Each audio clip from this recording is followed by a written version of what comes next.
Yang saya hormati segenap rohaniwan, para ibu, bapak, tosin sekalian yang terkasih, salam dalam kebajikan, Wei Te Chung Tien, Sancai. Pertama-tama kita panjatkan puji dan syukur kehadirat Huang Tian Sangti yang telah berkenan memberikan kita kesehatan, memberikan kita rezeki, memberikan kita kebaikan di dalam hidup sehingga kita bisa sama-sama hadir di litang kita ini untuk bersama-sama kita melaksanakan salah satu tugas sebagai umat beragama, yaitu untuk beribadah. Semoga apa yang kita laksanakan pada siang hari ini dapat berjalan dengan baik dan dapat menghasilkan sesuatu yang berguna bagi kita semua. Sancai. Gimana kabarnya bapak-bapak, ibu-ibu? Sancai. Mohon maaf pada kesempatan ini saya agak bindeng, tapi nggak masalah. Saya tetap akan melaksanakan tugas ini. Sancai. Ya, tema pada siang hari ini ya kita bisa lihat Pak De, pedoman hidup umat Konghucu. Tahu Pak De? Tahu dong apa? Kan umat Konghucu ini pedomannya. Apa?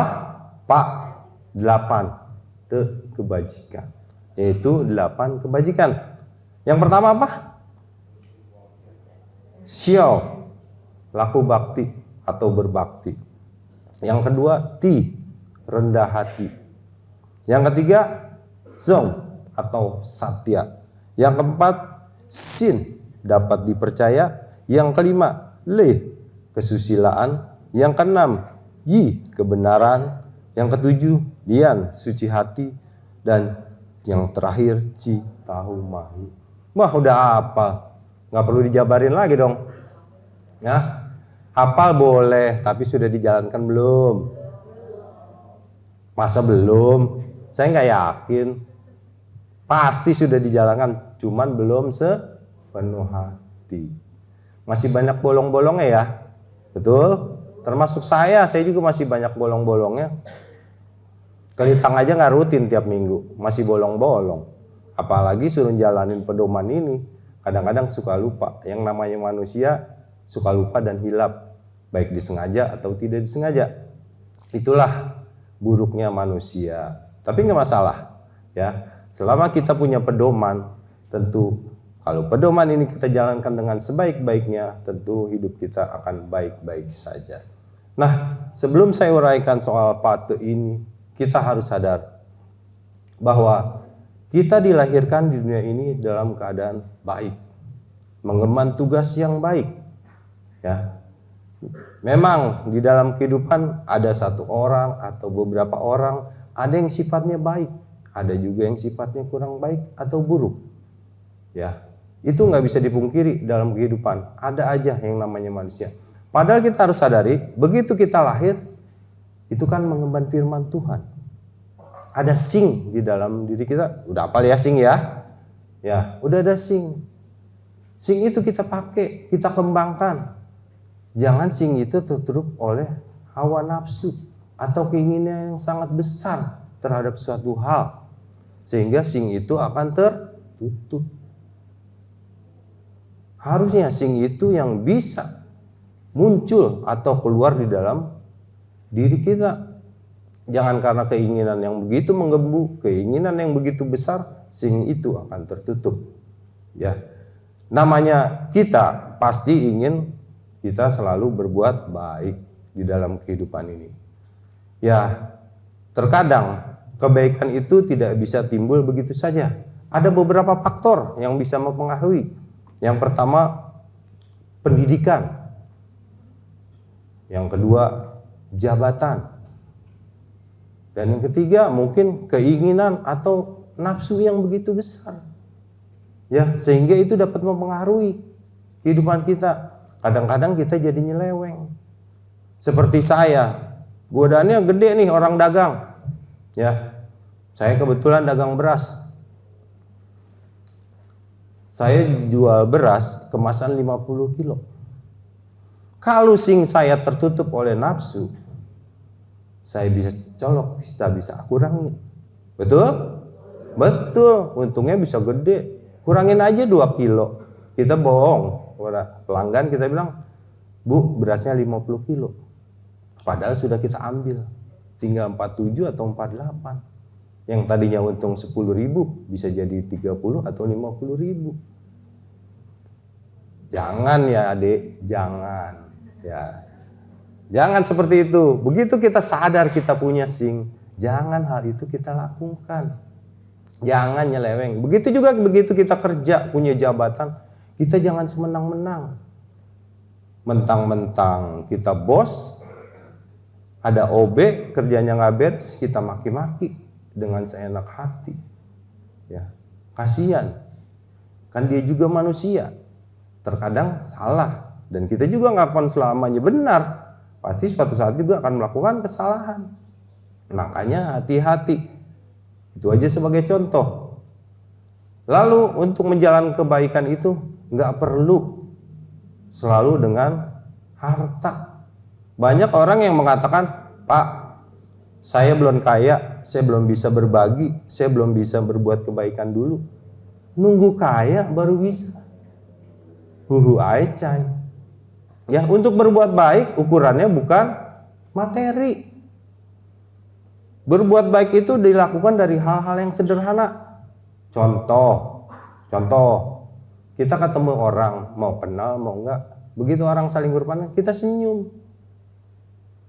Ketemu teman mau kelitang, kita senyum. Ketemu musuh di litang, kita juga senyum. Yakin bisa? Yakin bisa, saya tanya. Ketemu orang yang kita tidak suka, pasti melengos yang ada, betul? Nah, itu SING-nya udah tertutup. Ya, saya ingin nanti jangan ada nih di litang, begitu ketemu seseorang, bukannya wei tung tian, malah melengos, pura-pura nggak ngeliat.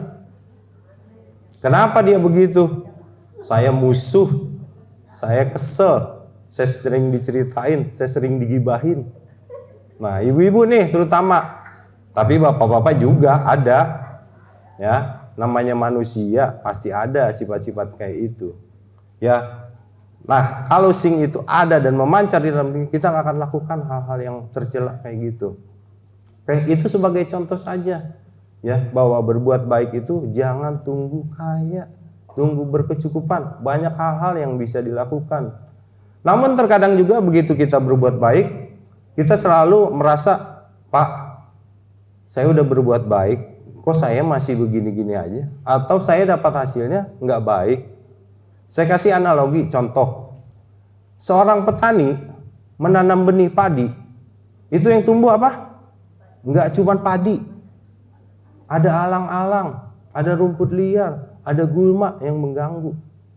Nah, itu contoh. Tapi tetap yang dipanen suatu saat akan padi, hasil yang diharapkan. Begitu juga kita di dalam kehidupan ini.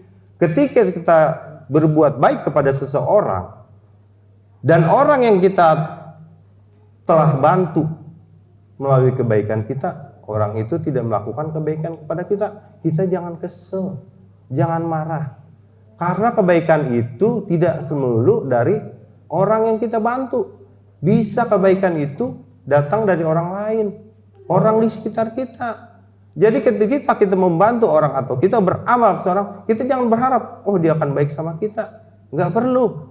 Nanti ada kebaikan-kebaikan yang akan datang dengan sendirinya melalui orang-orang lain. Paham ya? Paham. Oke, saya cuma sampai ini aja contohnya. Mari kita bahas soal pakte. Seperti di dalam Taksye bab 10 pasal yang ke-7. Kebajikan itulah pokok dan kekayaan itulah yang ujung. Dari ayat ini jelas ya. Tujuan hidup manusia yang pertama apalah? Kebajikan. Nyari duit mah yang terakhir. Jangan dibalik. Nyari duit dulu baru kelitang, baru berbuat baik, baru menjalankan kebajikan. Salah. Ajaran Konghucu mengajarkan selalu kebajikan itulah yang pokok, kekayaan itulah yang ujung. Ya. Kalau orang sudah berbuat kebajikan, niscaya akan dapat berkah. Seperti di dalam Chung Yung bab 16 pasal yang kedua, maka seorang yang mempunyai kebajikan besar niscaya mendapat kedudukan, mendapat berkah, mendapat nama, dan mendapat panjang usia. Nah, dari ayat ini jelas kita nggak usah khawatir. Kalau kita udah berbuat bajik, menjalankan kebajikan, pasti kita akan bisa dapat kedudukan, mendapat berkah, mendapat nama, dan mendapat panjang usia. Ya, itu maka selalu diutamakan, yaitu menjalankan kebajikan. Ya, saya bahas yang pertama soal patut. Yang pertama, syau, laku bakti atau berbakti. Berbakti artinya penuh hormat dengan setulus-tulusnya terhadap orang tua, para leluhur, dan guru. Kalau bahas berbakti sih udah sering ya di sini di Rohaniwan Makin Depok juga sudah sering sekali. Saya hanya menjabarkan hanya inti-intinya saja. Nah, bahwa berbakti itu kita nggak cuma kepada orang tua. Memang kita pahami orang tua yang melahirkan kita, mengurus kita dari mulai brojol kata orang sini mah sampai kita tua, orang tua kadang masih ngurus. Yang jadi masalah kadang-kadang terbalik. Anaknya hidupnya nggak bener, orang tuanya yang ngurusin terus. Padahal anaknya sudah dewasa, sudah menikah. Jangan dibalik ya bapak-bapak ibu, tocin. Orang tua yang harus kita urus. Karena dia melahirkan kita, membimbing kita, mendidik kita. Begitu juga dengan para leluhur. Ya, tanpa mereka kita juga akan terlahir di dunia ini. Makanya begitu kita punya meja abu, ya kita sembahyangkan cejabu. Ya, kita memberikan penghormatan, mendoakan selalu agar mereka senantiasa baiknya. Ya, begitu juga dengan para guru yang mendidik kita. Kita harus selalu berbakti. Kenapa? Para guru juga yang membuat kita pintar. Cuman ada satu hal nih, ini mah buat koreksi aja. Di Depok, bagian pendidikan, Unswi, anak-anak sering protes. Pak Wunsu kalau ngasih tugas, waduh, puyeng saya, berat banget, nilainya nggak nyampe. Boro-boro dapat 8, nyari 60 aja susah katanya. Wah, Pak Wi mah galak bener Wunsu. Nggak bisa apa, kasih yang mudah-mudah. Banyak nih ibu-ibu yang protes, saya dengar. Yang jadi masalah, kalau 90 anak dapat nilai 50 atau 40, nah ada 10 anak yang dapat 90 atau 80. Yang salah yang siapa? Yang dapat 50 dong, bukan salah gurunya dong. Ya. Nah, buat yang sering protes, ya kita introspeksi. Saya tanya pernah sama anak saya, Perol, kebetulan anaknya nggak ada. Kami kok bisa? Pak Wi kan susah, itu teman-teman kamu protes semua. Mereka mau nggak ngerti tekniknya Pak Wi, saya udah tahu, udah di kantong saya katanya. Makanya saya bisa dapat 90. Kok kamu nggak kasih tahu anak-anak? Udah, emang anak-anak aja pada males katanya. Oh begitu. Makanya begitu saya kasih tahu Pak Wunsu Wichandra mendidiknya begitu keras, kata Pak Wi, anaknya aja yang pada nggak semangat belajar. Ya, betul, betul. Nah, mulai sekarang jangan banyak protes ya. Kita sebagai orang tua, kita didik anak kita dengan sungguh-sungguh. Kita perhatikan tugas-tugas sekolah dia, tugas-tugas kuliah. Supaya apa? Supaya dia nanti anak menjadi anak yang bisa berkembang, ya, bisa hidup mandiri. Susah nggak kalau melihat anak kita nggak hidup mandiri? Susah. Kita udah tua, udah nggak bisa berkarya. Anak kita juga ngikut nggak bisa berkarya. Karena apa? Akibat kemalasan. Malas, kenapa kita jadi malas? Karena kita bodoh. Makanya supaya nggak jadi susah hidupnya, kita harus ya, oke, saya lanjut.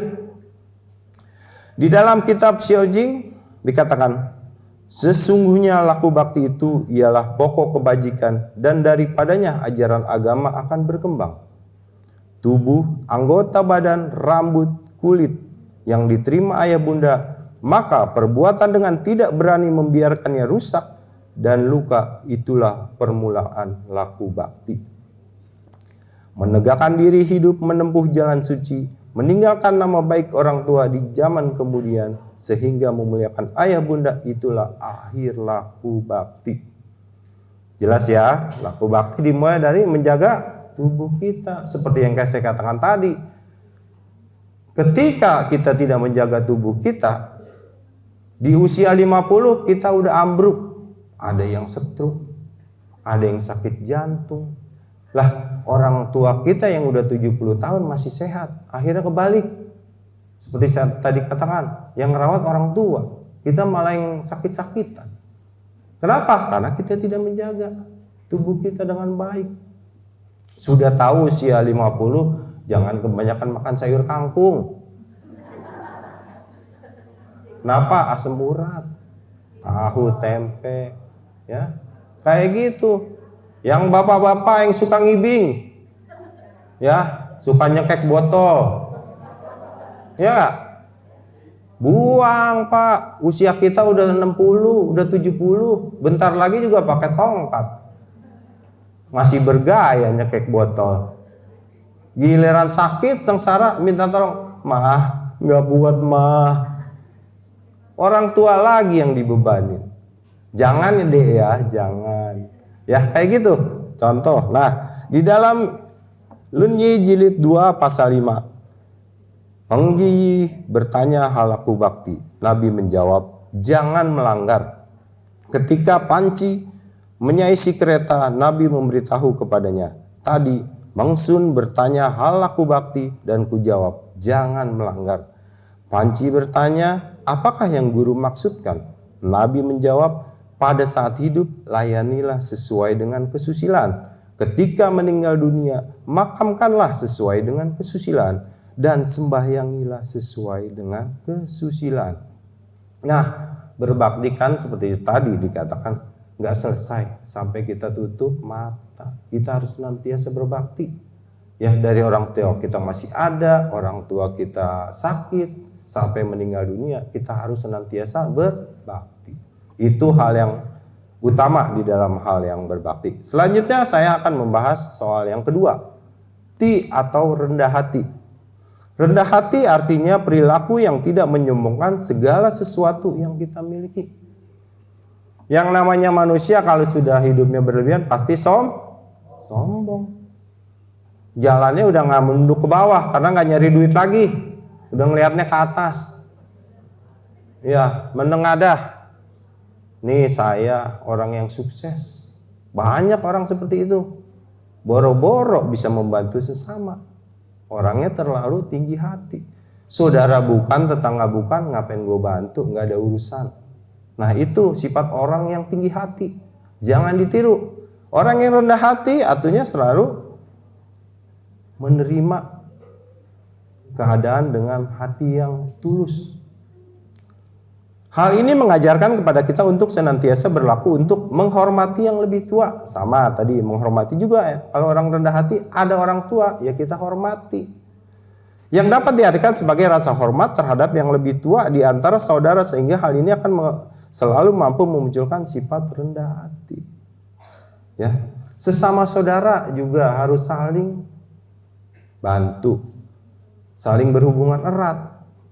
Saudara itu ibarat seperti tangan dan kaki, satu kesatuan. Ketika kita hidupnya sulit, yang bantu siapa? Saudara. Mungkin tetangga juga, tapi yang utama pasti kita minta tolongnya kepada saudara. Makanya begitu kita punya saudara, kakak, adik, jangan bermusuhan. Ya, tetap akur, rukun. Ketika kita rukun, orang tua akan senang. Ya. Di dalam Yun'i jilid 1 pasal 2. Yuce berkata, seorang yang dapat berlaku bakti dan rendah hati, tetapi suka menentang atasan, sungguh jarang terjadi. Tidak suka menentang atasan, tetapi suka mengacau, ini belum pernah terjadi. Maka seorang cince mengutamakan pokok, sebab setelah pokok itu tegak, jalan suci akan tumbuh. Laku bakti dan rendah hati itulah pokok peri cinta kasih. Nah itulah untuk kita bisa berperi cinta kasih, Pokoknya adalah laku bakti dan rendah hati. Ada ciri-ciri orang yang rendah hati. Yang pertama, seperti yang tadi saya katakan, tidak sombong. Ya. Lalu berempati kepada orang lain. Peduli. Ketika teman kita susah, kita bisa bantu, kita bantu semampu kita. Ya. Jangan ada teman kita, sahabat kita dekat, dia lagi kesusahan, malah WA-nya kita blokir. Kenapa? Takut dipinjemin duit Itu banyak hal itu terjadi ya. Kalau orang yang rendah hati dia akan peduli. Ya paling enggak begitu nggak nongol di grup sebulan kita sapa, kita japri. Hai kemana aja kawan? Kok nggak komen-komen di grup? Ya nih lagi susah. Kita ngobrol panjang lebar, kita kasih nasihat. Bukan begitu kita lagi susah, ya udah dah makasih. Langsung kita selesain percakapan. Saking gue takut takut dan kita tidak peduli. Lalu yang ketiga, menerima kritik dengan terbuka. Ya, orang yang rendah hati itu siap menerima kritik. Ya. Mau dikasih masukan. Kenapa? Dengan kritik kita belajar. Enggak selamanya pendapat kita benar. Mungkin benar, tapi bisa ditambahin yang lebih baik lagi. Jadi begitu kita dikritik, ya kita harus terima kasih, bukan kita malah marah, kesel, menghapus pertemanan bahkan. Ya. Kadang-kadang saya perhatikan juga di Litang nih. Kadang-kadang ada kritik dari Jo Seng Bing yang keras kalau kritik, betul? Kalau di Litang udah waktunya kebaktian jangan berisik. Tuh, Jo Seng Bing nggak pernah berhenti kasih kritik terus. Tapi emang dasar umatnya bandel, masih tetap aja ngobrol. Ya maklum deh Pak, artinya baru seminggu sekali kan kita ketemu, ini banyak curhatan. Ya nanti curhatnya di bawah sambil ngemil. Kalau kita udah di Litang ya kita udah fokus mau ibadah. Ya, jangan Jo Seng Bing ya, Jo Seng Bing ngomel mudah. Saya jadi takut ke Litang. Begitu kan. Kalau kita mah, ya kan? Nah kalau orang rendah hati menembak, oh iya berarti ada yang salah dalam diri kita. Kita terima kritikan itu. Kita jadi bahan pembelajaran. Ya, itu. Lalu yang keempat, menyadari batas kemampuan diri. Orang yang rendah hati tahu diri. Kalau cuma mampu beli motor, jangan maksain beli mobil kredit. Kenapa? Begitu nggak bisa bayar, pusing. Atau kita nggak bisa beli iPhone Pro Max. Kalau anak-anak gaul ya, itu kan harganya selangit. Saya aja nggak mampu beli, ya saya nggak paksain. Yang telepon buat baca WA sama komunikasi doang, ngapain? Kalau kita mampu nggak apa-apa. Dan kalau teman kita punya, lah kitanya jangan iri, kitanya jangan julid. Tapi kita berusaha. Kalau memang kita ingin memiliki juga, kita harus berusaha keras. Kayak gitu. Itulah sebagian contoh orang yang rendah hati. Selanjutnya yang ketiga yaitu satya. Satya merupakan nilai kesetiaan kepada Tuhan, manusia, dan alam semesta. Di dalam Lunyi jilid 1 pasal 4, Cheng Ce berkata, tiap hari aku memeriksa diri dalam 3 hal. Sebagai manusia, adakah aku berlaku tidak satya? Bergaul dengan kawan dan sahabat, adakah aku berlaku tidak dapat dipercaya? Dan adakah ajaran guru yang tidak kulatih? Nah, dari ayat ini jelas bahwa kita harus memeriksa diri dalam 3 hal. Selalu satya. Ya, satya kepada Tuhan, satya kepada manusia, satya kepada alam sekitar. Ya, yang keempat, saya lanjut. Sin, dapat dipercaya. Dapat dipercaya dapat diartikan kepercayaan, kejujuran, dan tanggung jawab. Dapat dipercaya dapat diartikan kepercayaan yang berarti seseorang yang memiliki sifat yang jujur, amanah, mampu memegang janji dalam kata-kata atau karakter orang lain sehingga seseorang itu dapat dipercaya dalam menepati janji. Kalau kita udah ngomong A, kita ngerjainnya A. Jangan kita ngomongnya A, ngerjainnya C. Itu namanya orang yang gak dapat dipercaya. Begitu kita minjem uang ke teman, Pak, saya minjem uang 100. Kapan dikembaliin? Tanggal 10, Pak. Siap. Begitu tanggal 10, yang ngasih pinjaman japri. Begitu di japri, diblok. Nah, itu salah satu contoh orang yang dapat dipercaya. Kalau udah dikasih kepercayaan, ya kita harus pegang teguh kepercayaan itu. Di dalam Yunani jilid 12 pasal 8, Jice Cheng berkata, seorang cince itu hanya perlu menjaga kemurnian hatinya. Maka apa perlunya segala tata cara? Jigong berkata, mengapakah Tuhan melukiskan seorang cince demikian? Sungguh sayang, kata-kata yang telah lepas itu 4 ekor kuda tidak dapat mengejar. Sesungguhnya tata cara itu harus selaras dengan kemurnian hati. Dan kemudian hati itu harus mewujud di dalam tata cara. Ingatlah kulit harimau dan macan tutul, bila dihilangkan bulunya takkan banyak berbeda dengan kulit anjing dan kambing. Ya. Nah, ini saya kasih contoh ciri-ciri orang yang dapat dipercaya. Yang pertama, menunjukkan konsistensi. Seperti yang tadi saya katakan, begitu kita bilang A, ya harus yang dilakukannya A. Kita bilang B, ya B. Jangan dirubah. Itu yang menunjukkan bahwa kita konsisten. Begitu kita mau kelitang hari Minggu, kita konsisten. Ini dari hari Jumat, saya mau kelitang hari Minggu, saya mau ibadah. Udah, pegang teguh. Tiba-tiba gerimis, aduh nggak jadi dah, gerimis, batal dah. Ya, itu namanya orang yang nggak dapat dipercaya omongannya. Kita udah teguh, udah berjanji loh sama Tian mau ibadah, hanya karena gerimis nggak jadi. Padahal bisa pakai payung. Ya, itu salah satu contoh. Yang kedua, memperlakukan orang lain dengan lebih baik. Jangan buat diri sendiri kita berlaku baik, ke orang lain juga kita harus baik. Selanjutnya, orang yang bertanggung jawab dalam segala hal. Nah, orang yang mempunyai sifat dapat dipercaya itu bertanggung jawab dengan segala sesuatu. Ya, seperti tadi saya katakan ya, kalau kita mengemban tugas, kita punya tanggung jawab, ya kita kerjakan tugas itu dengan sebaik-baiknya. Seperti para pelajar punya tugas untuk belajar, ya belajar, bukan malah main game. Itu salah satu contoh. Selanjutnya, yang kelima, kesusilaan. Etika moral, sopan santun, tata krama, dan budi pekerti. Di dalam Yunani jilid 12 pasal 1, Yan Yuan bertanya, mohon penjelasan tentang pelaksanaannya. Nabi bersabda, yang tidak susila jangan dilihat, yang tidak susila jangan didengar, yang tidak susila jangan dibicarakan, dan yang tidak susila jangan dilakukan. Sudah hafal luar kepala. Ya. 4 pantangan. Umat Konghucu mah udah kayak hatam ya, udah hafal gitu di luar kepala. Tapi yang menjalankannya juga susah. Kadang-kadang lupa, ya.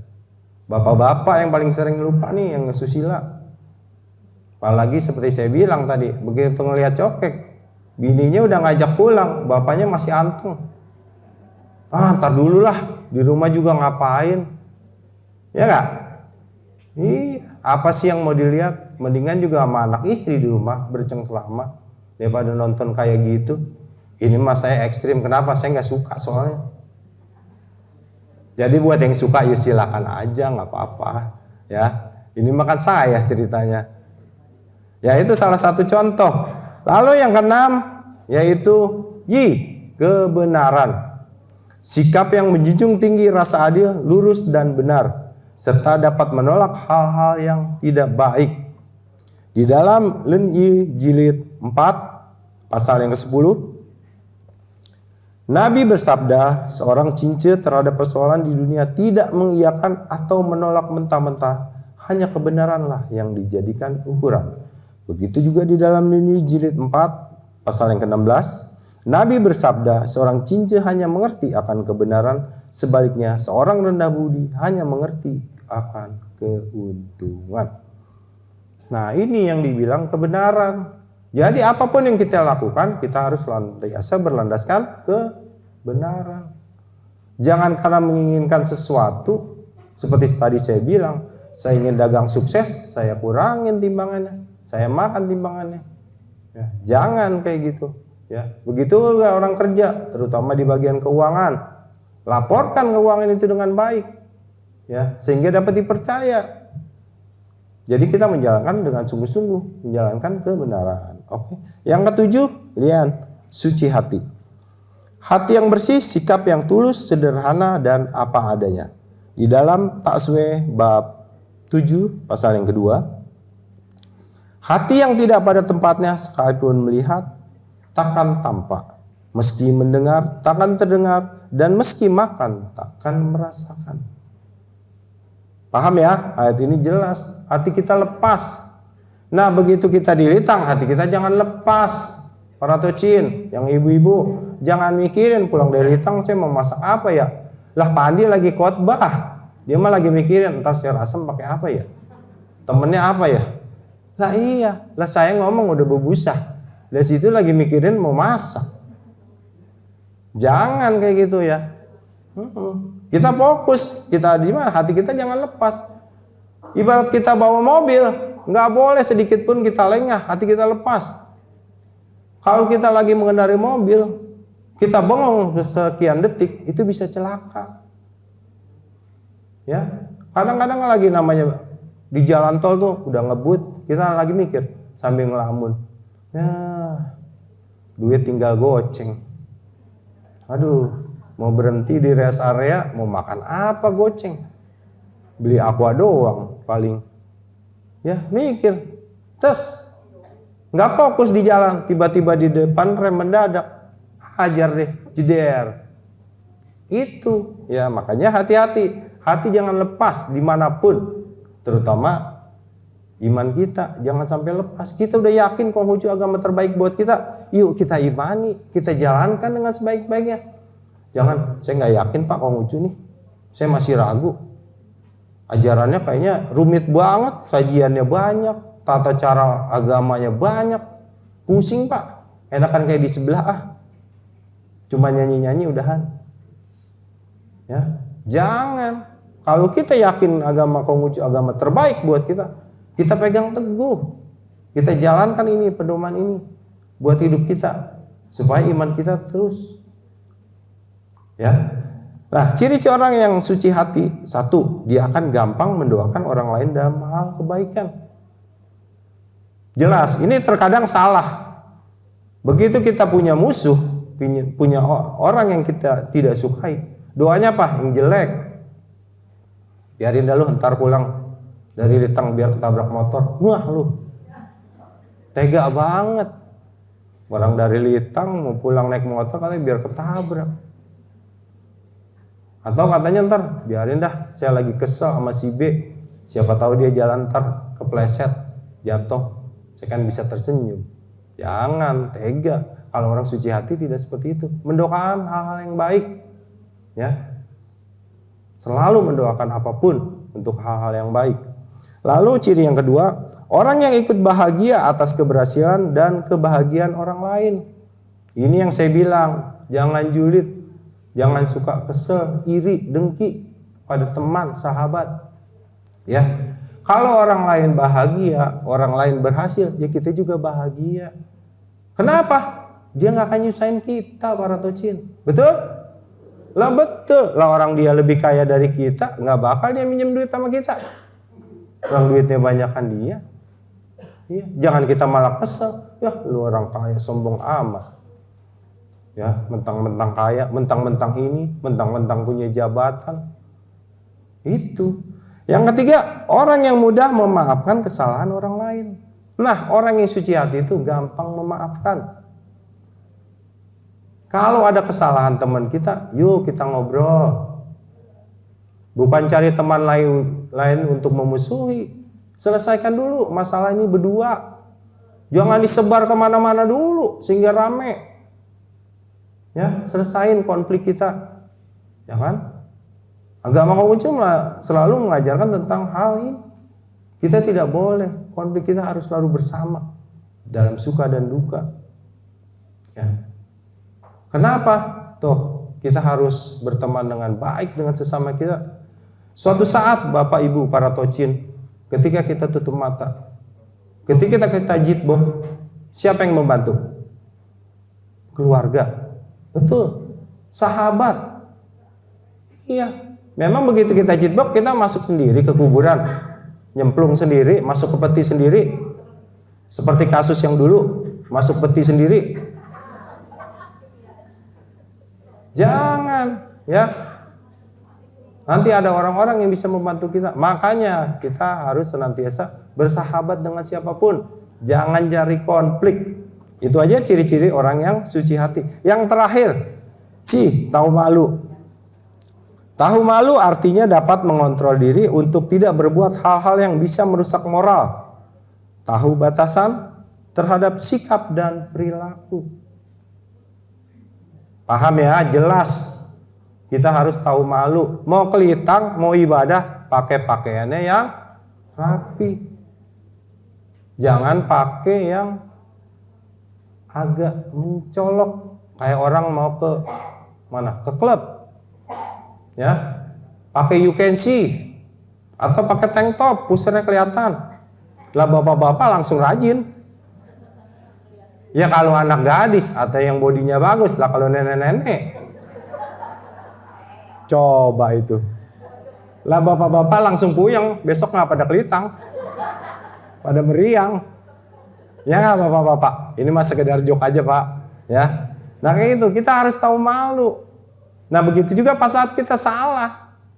Kita harus tahu malu. Jangan kita merasa benar terus. Oh kita salah, kita akui kesalahan ini. Ya. Di dalam Mengce jilid 7a pasal yang ke-7, Mengce berkata, rasa malu itu besar artinya bagi manusia.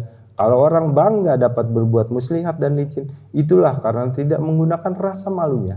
Yang tidak mempunyai rasa malu tidak layak sebagai manusia. Dalam hal apa ia layak sebagai manusia? Nah, kalau kita punya rasa malu, ya kita pegang teguh rasa malunya. Jangan kita seperti sikapnya kayak binatang. Ya. Kita harus sebagai manusia yang beriman, ya, menjunjung tinggi tata susila. Ya. Lalu ada ciri-ciri orang yang tidak memiliki rasa malu. Nih, salah satunya terlalu percaya diri. Ya, yang nggak punya malu, udah jelek, dandanan menor, tampil di depan. Nah, tuh ibu-ibu langsung ketawa. Nggak sadar diri. Saking ku pede, saya mah pede. Biarin saya jelek juga. Yang penting tampil. Dandan menor. Yang ada apa? Penontonnya ketawa semua. Tahu apa? Bukan karena dia pintar atau dia menghibur, tapi lucu dengan kelakuannya. Terlalu pede. Yang kedua, tidak siap menerima kritik. Nih, orang yang tidak mempunyai rasa malu, tidak siap. Dikritik kesel. Seperti saya bilang tadi. Marah. Yang memutuskan hubungan pertemanan. Itu. Yang ketiga, tidak terikat oleh norma atau tata krama yang berlaku. Nah, kalau kelitang, tata kramanya apa? Pakai pakaian yang sopan. Kalau bisa mah, jangan kalah kayak orang mau kondangan, Bu. Pak. Ya, gilingan kondangan bagus. Giliran kelitang, compang-camping. Jangan dibalik. Kondangan dandan habis, kelitang malah enggak. Enggak mandi juga enggak apa-apa, cuci muka, yang penting kelitang. Jangan, ada tata krama. Begitu juga saat kita tinggal di suatu wilayah misalnya. Ada aturan-aturan di lingkungan, ya kita taati. Ya. Lalu suka menghina orang lain. Nih, orang yang tidak mempunyai rasa malu, suka menghina. Ya. Padahal dirinya juga belum benar. Tapi untuk mencia orang itu paling penting. Buat dia, nih orang yang gak punya malu. Ya. Hidupnya belum benar, tapi kalau ngomongin orang paling benar. Iya, udah paling tahu. Iya, padahal mah nggak tahu permasalahan dia apa. Ya, yang kelima, kurangnya empati atau peduli. Orang yang tidak mempunyai rasa malu nggak peduli terhadap sesama. Tetangga kesulitan, saudara kesulitan, bantu. Kalau orang nggak tahu malu, bodoh amat, bukan urusan gue. Emang siapa lu? Iya, masa bodoh, jangan. Yang terakhir, menghindari tanggung jawab. Kalau orang nggak tahu malu, Begitu dikasih tanggung jawab, meleset, pura-pura kayak nggak terjadi apa-apa. Karena dia nggak bisa malu, ya. Jadi rasa malu itu sangat penting.